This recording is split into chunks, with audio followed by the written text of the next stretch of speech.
Hello and welcome to Focus Westerville. I'm John Buckles. It seems that on every edition of this program we're able to enjoy some aspect of our community that has been recognized for its excellence. The #1 suburb in America, best places to live in America, one of the top 10 friendliest towns in the country. Well, that excellence is often recognized at the City of Westerville's department level. And on today's program we get to celebrate our nationally ranked Parks and Recreation program.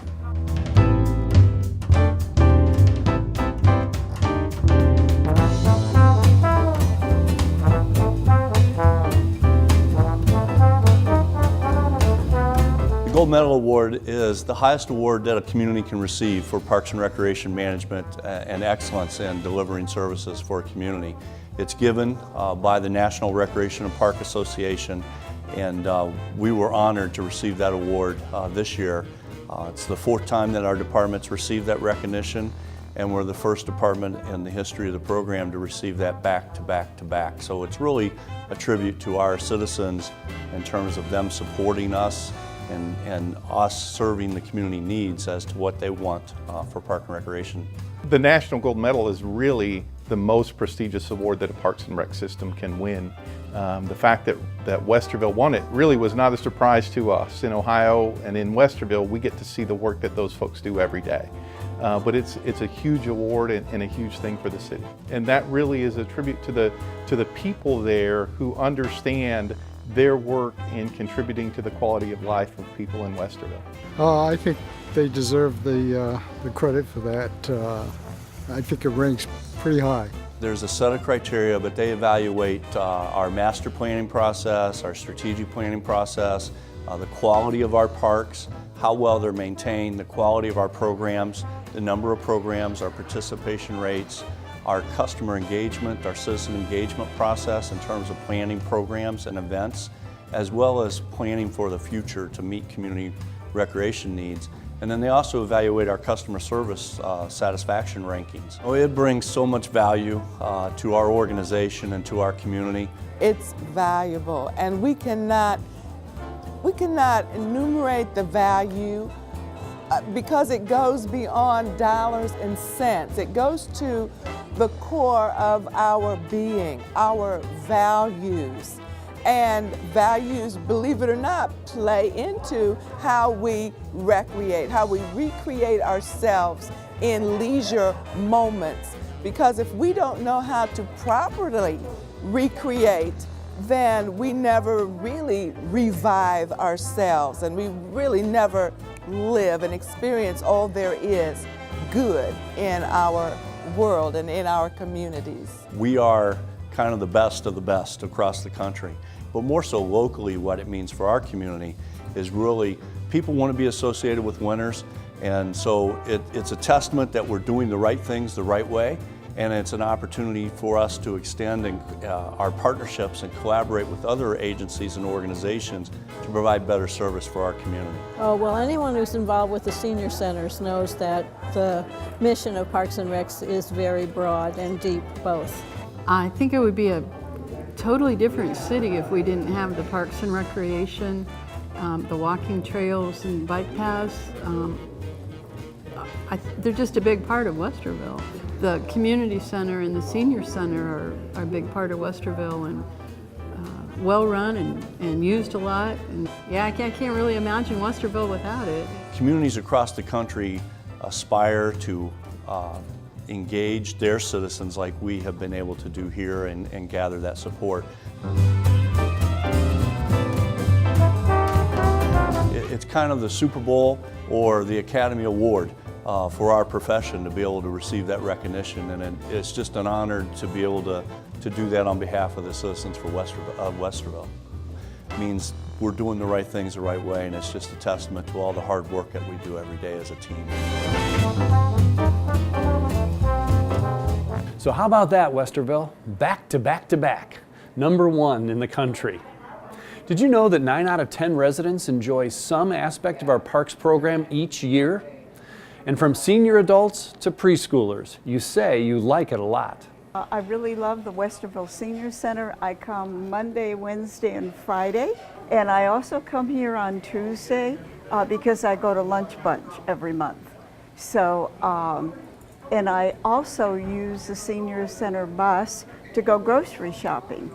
So I'm just here a lot, and I've met a lot of wonderful people. Everything is better and better. I guess Westerville is the place to live, I would say. You can't beat this place. The Parks and Recreation is a nice advantage to come here. You can't beat this place. Everybody is just really so friendly. Here at the Rec Center, and I'm an avid golfer, but between October and March, this is such a wonderful place to come and enjoy and work out and feel better. So we love the paths. We're near Hoff Woods, so we go and watch the baseball games on weekends. And the path can interconnect, so if you're riding a bicycle, you can go wherever you want.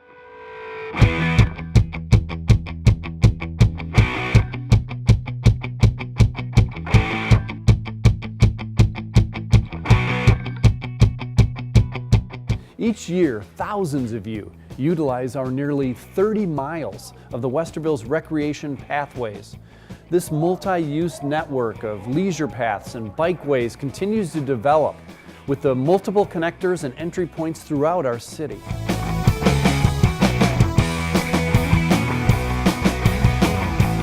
Having a recreational pathway system within the community is very, very important. It is always the number one thing that citizens want, because regardless of your age, your ability, you can utilize the system to walk, rollerblade, jog, run, ride a bicycle. You can do it individually, you can do it with friends, you can do it as a family. The values and the benefits of the bike and walk system provides our residents an opportunity to live a healthy, active lifestyle. It also provides a lot of benefits to the community in both providing access to parks. We have the Ohio Erie Trail, which comes through Westerville. It's a 325-mile trail that travels from the Ohio River to Lake Erie. This trail runs through Westerville and provides a connection to our community through our neighborhoods, our residential, our commercial, and office areas. But also, just as important, it brings people together, and it also serves as the engine, if you will, for economic development. It's great. It's a beautiful experience, and I think a lot of more people should try it out. Stay out of the hospital that way. Keep your health up. We bike sometimes up the at Towers Park and go up over through towards Polaris, and that's nice. We like that. So we're just looking forward to the spring and getting back out at it again. People tell us all the time that they love our trail system, and that's why they came to the community. That's why they live in the community, and so there's a benefit economically to the community because it attracts businesses and residents to our community. That was one of the reasons that we chose Westerville over other areas. We lived in Gahanna before, and we noticed that Westerville has a lot of bike paths and a lot of connected areas, so it's easy to get around. And that was one of the reasons we chose Westerville. The train depot is very popular because it is a good spot for people to stop. We want to make sure that there is a bikeway within a quarter mile of every resident so they can get out of their home, ride a bike, walk, jog, or whatever to one of our bike paths and travel around the community and come back in this circle and come home. So the future, we need to finish a lot of these connections, these east-west connections. We want to make sure that people can get to every part of the community. They can link our parks, they can get to work, or they can go to school. What I think is probably the most interesting is that they're so diverse. You can never get bored. Starting from my house, I can go in 4 or 5 different directions and end up in totally different places, and it's great. I mean, the quality of the bike paths, I mean, they're in such great condition and shape, and they're only adding to them and expanding. And I love the bike paths here because last year I rode in the Pelotonia for the first time, and so with the training, I was amazed at the amount of bike paths that we have here in Westerville and how far I could go without being in danger. Of course, I did have to cross county line, but that's going to be a safe way to get across here shortly, and I sure appreciate that. Over the years, we had issues with the crossing of the county line road. The visibility isn't very good. There's a curve in the road, and the speed of the road makes it very unsafe conditions.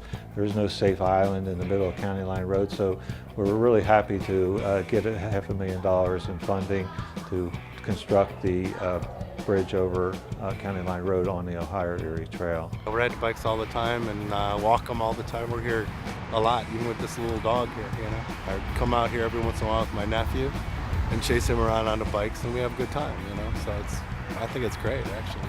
You know, businesses like to locate along pathways, and their employees like to utilize the pathway system, and we know healthy employees are happy employees and they're more productive.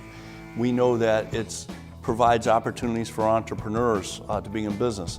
You know, you can see bicycle shops, rollerblading shops, healthy food activities that spring up along a pathway system. And it's also an opportunity for people to visit our community, and that can be an excellent opportunity to bring people to our community, to bring them into the uptown area, you know, and generate tourist dollars. So it's a way to capture dollars from other communities within our community.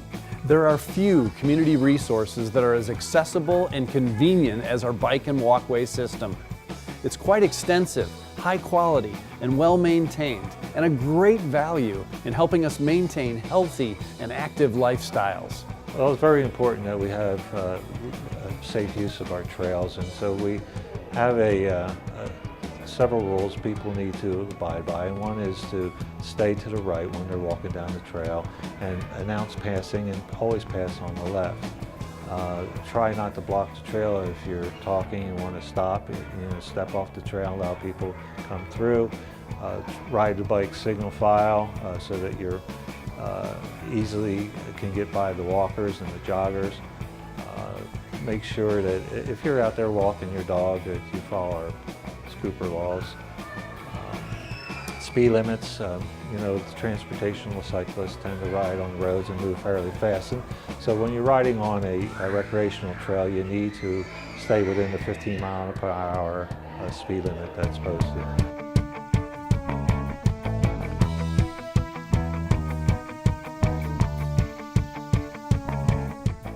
Living in Westerville is just so nice. I think it's great. We're happy to be here, and you know, we're happy to be a part of it. They always have a lot to offer, especially to kids, and for right now, that's our stage of life that we're glad to be a part of. Well, I'm here because of my fitness and wellness, so I go in the locker room and go right upstairs to the wonderful cardiovascular facility.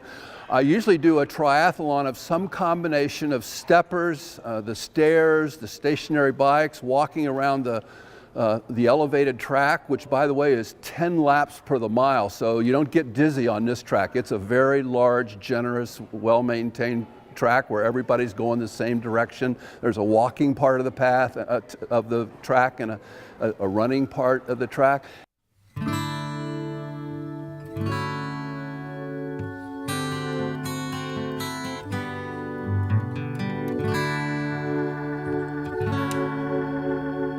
Westerville has long been known for arts and culture.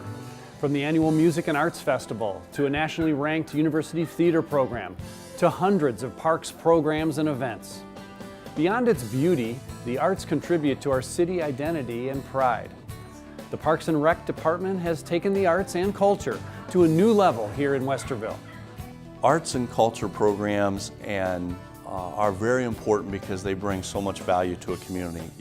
I've always said you don't have a great community if you don't have a great park system, and you don't have a great park system if you don't have a really good arts and culture program.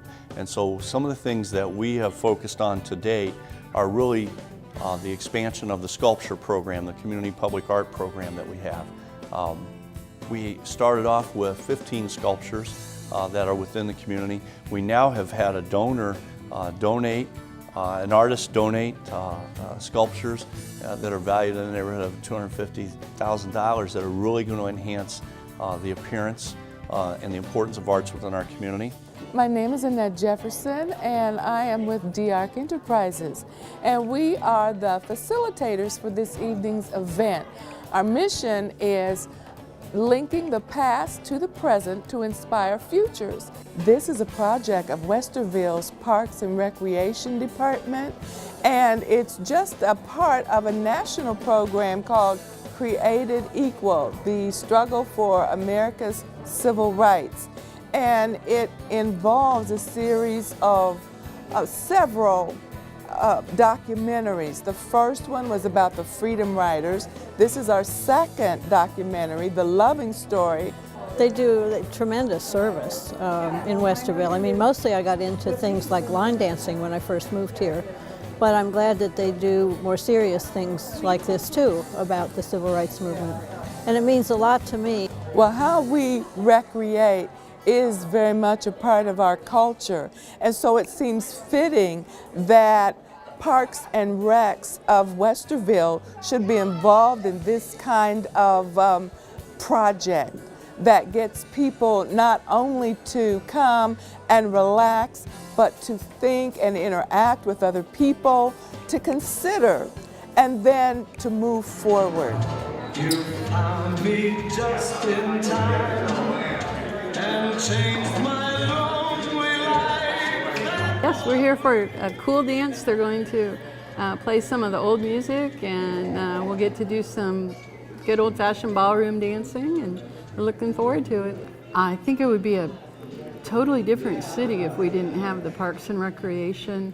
They're just a big part of Westerville. There's a lot of value having the Parks and Rec run as well as it is, to have all the facilities that are so wonderful and well maintained, and to have it available to everybody in the city and to the kids.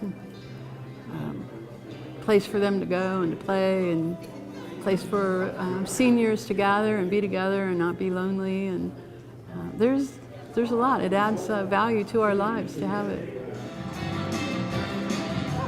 And it's a way to bring people to our community as well to understand the value of the arts. In fact, we've been successful where people are actually coming on tours to our community to look at our art sculpture program. But it's also a way of how people come together and express themselves and learn about themselves. And so we have programs now that give people those opportunities. And then we're developing a community theater program that really can serve children all the way to the seniors, and to get everybody involved and to see people grow through that participation is just priceless. So having the arts and bringing the arts community together is extremely important, and that's certainly part of our vision for the community. That's great. Be watching for some new enhancements in public art around town and for our civic production of The Music Man this summer.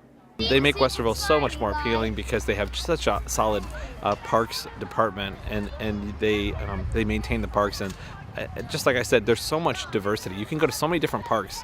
The kids never get bored. They have their favorites. They have different places they want to go.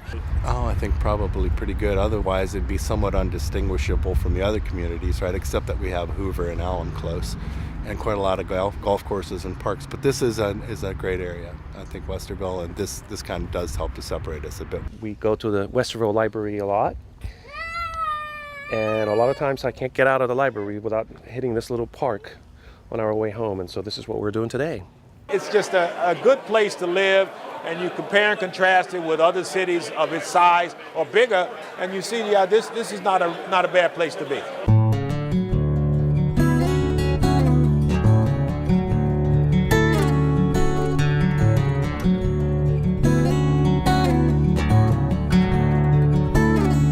Perhaps the fastest growing population in Westerville is our older adults. They're among the most active users of our parks department. On a daily basis, they're making friendships and memories while engaging in healthy and active lifestyles.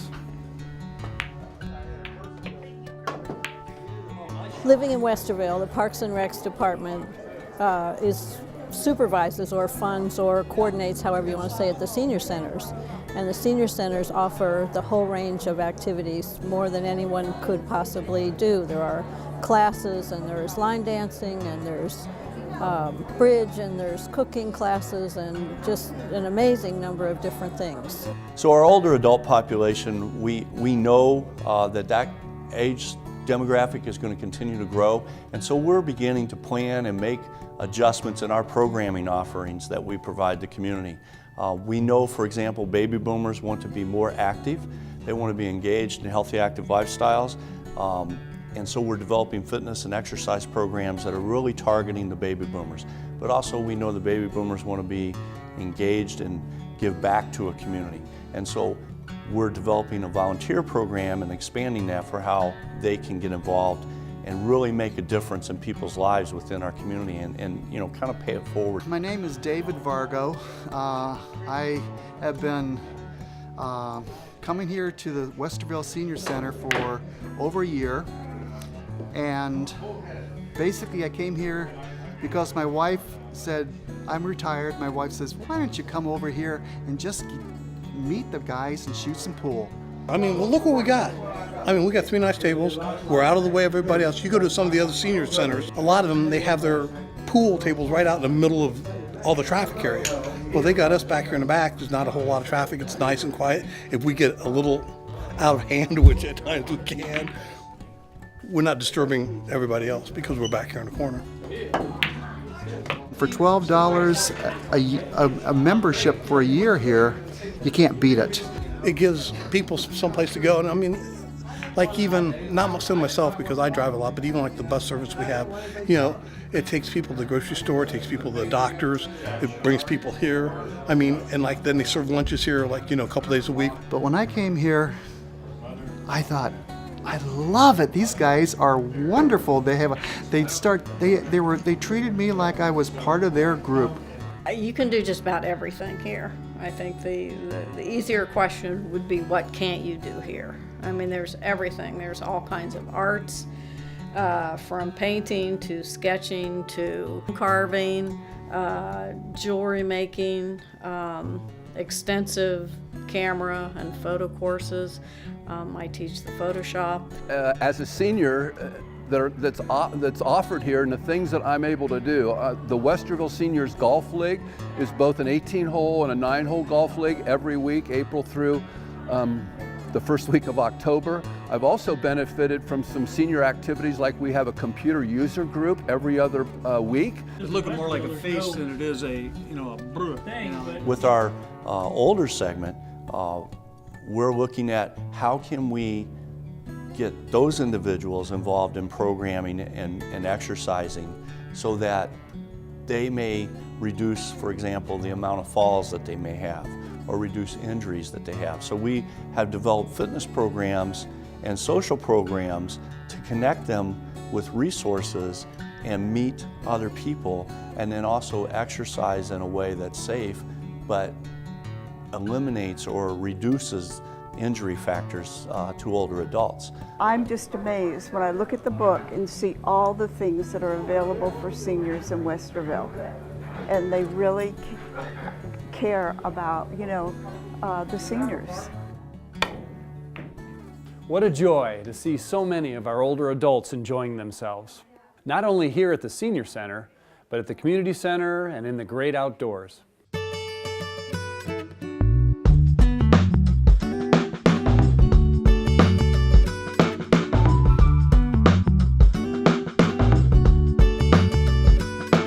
So what's next for Westerville's Parks and Recreation Department?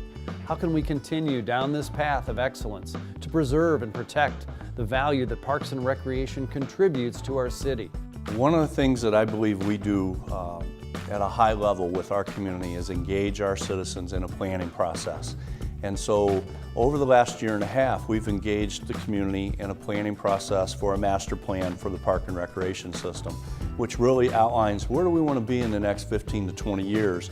And then that plan serves as a guide or a roadmap for how we develop parks or the types of facilities and the types of programs that we do, as well as what are key parcels or environmental areas within the community to preserve. And so we've gone through a planning process to identify what the community needs are now, as well as what they may be in the future. In terms of community engagement, we spoke to over 3,000 citizens throughout this process. We conducted intercept surveys at community events where we spoke to almost 1,000 people. We followed that up with a series of focus groups. We conducted over 35 different focus groups with citizens throughout the community. And we learned really the same thing. People value the system. That was a common theme throughout our engagement process.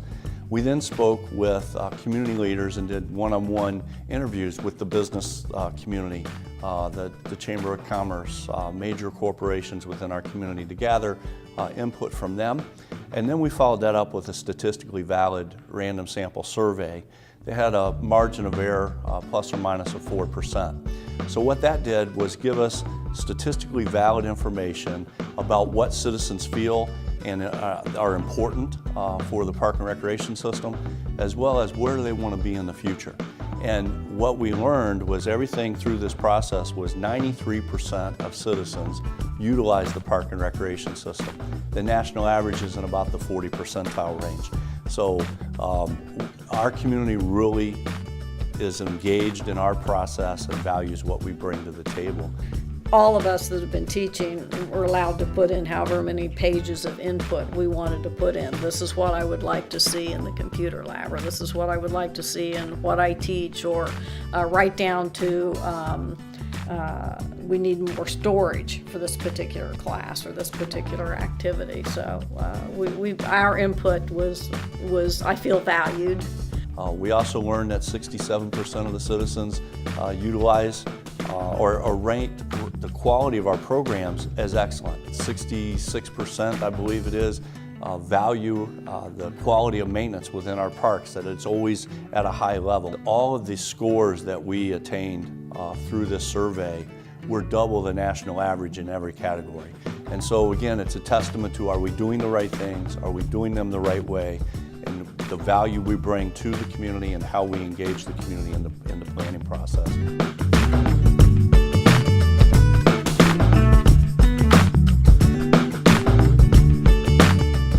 Well, I hope you've enjoyed this edition of Focus Westerville. I sure have. I hope your pride and your appreciation of what we have here in Westerville has swelled just a little bit.